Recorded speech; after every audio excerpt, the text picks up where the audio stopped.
ఇక డీటెయిల్ చూస్తే కాంగ్రెస్ సర్కార్పై బీజేపీ మాజీ ఎమ్మెల్యే రఘునందన్ రావు మరోసారి విమర్శలు గుప్పించారు. కాంగ్రెస్ ప్రభుత్వంలో ఎవరు కూడా తమ పనులు సక్రమంగా చేయడం లేదని ఆరోపించారు. అన్యాక్రాంతమైన వేల కోట్ల భూములను ఎందుకు స్వాధీనం చేసుకోలేకపోతున్నారని ప్రశ్నించారు. ఒక బ్యూరో పైన కూడా ఎందుకు యాక్షన్ తీసుకోవడం లేదని నిలదీశారు. హస్తం పార్టీ గులాబీ పార్టీకి ఎలాంటి సంబంధం లేకపోతే ఎందుకు చర్యలు తీసుకోవడం లేదన్నారు. బీఆర్ఎస్ ప్రభుత్వ హయాంలో ఉన్న భూములు ఎన్ని, ఆస్తులు ఎన్ని ఇప్పటి వరకు లెక్క తినడం లేదన్నారు. పెద్దల చేతుల్లోకి అప్పనంగా పోయిన ఆస్తుల లెక్కలు తీసి దోషులను శ్రీకృష్ణ జన్మస్థానానికి పంపిస్తారా లేదా అని ప్రశ్నించారు. మాట్లాడితే ప్రజలు తిరస్కరిస్తారు, ఇప్పటికే తిరస్కరించారు. నీకు ఎందుకు ఓటేయాలనే చెప్పు, ఎందుకు ఓటేయాలో మేము చెప్తాం. 10 ఏళ్ల పాలనలో ఎన్నడూ ఢిల్లీలో టీఆర్ఎస్ గురించి తెలంగాణ గురించి మీరు మాట్లాడలేదు కాబట్టి మీకు ఇవాళ ఎంపీ సీట్లలో 0 సీట్లు వస్తాయి. నేను మళ్ళీ చెప్తా ఉన్నా, టీఆర్ఎస్ లేదా బీఆర్ఎస్ అనేటువంటి పార్టీ ఎన్ని పిల్లి మొగ్గలు వేసినా, రోజు ఎన్ని బూతులు తిట్టినా, రోజు తమను తాము ఎంత గొప్పగా ప్రజెంట్ చేసుకునే ప్రయత్నం చేసినా అల్టిమేట్ గా టీఆర్ఎస్ పార్టీ లేదా బీఆర్ఎస్ పార్టీకి వచ్చే పార్లమెంట్ ఎన్నికలలో వచ్చే సీట్లు బిగ్ జీరో తప్ప ఒక సీటు కూడా రాదు. ఎందుకు వేయాలనేది ప్రజలు అడుగుతూ ఇవ్వాల.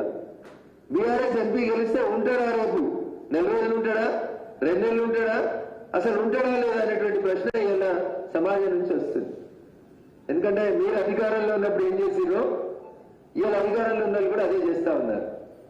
మీరు కూడా అప్పుడప్పుడు ఒక ఎమ్మెల్యేని పిలిచి దరఖాస్తులు తీసుకొని అప్పుడప్పుడు 2-3 పిలిచి ఏదో గొప్పగా నియోజకవర్గాన్ని అభివృద్ధి చేస్తామని మీరు ఏ మాట అయితే చెప్పిందో అదే మాటని ఇలా కాంగ్రెస్ ఫుల్ఫిల్ చేస్తుంది.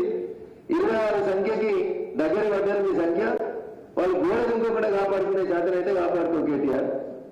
ఉంటే ఉంటాడు, పోతే పోతాడు. అందరూ ఏదైనా నీకు తెలిసిన తర్వాత నేను ఉంటూ ఉంటాడేంది, పోతే పోతాడేంది.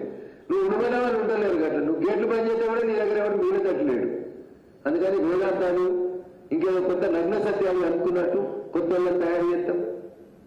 నీకు తయారు చేసి అలవాటు లేదు. పక్క పార్టీలో తయారైతే మన పార్టీలో తెచ్చుకున్నాడు అలవాటు నీకు. అందుకనే ఇప్పుడు దెబ్బలు లాక్కుతున్నాయి. తెలంగాణ ఉద్యమంలో 14 ఏళ్ళు మీ నాయనతో కలిసి పనిచేసినోని ఒక్కరిని కూడా మీరు గుర్తించలే, గౌరవించలే, సముచిత స్థానం ఇవ్వలే.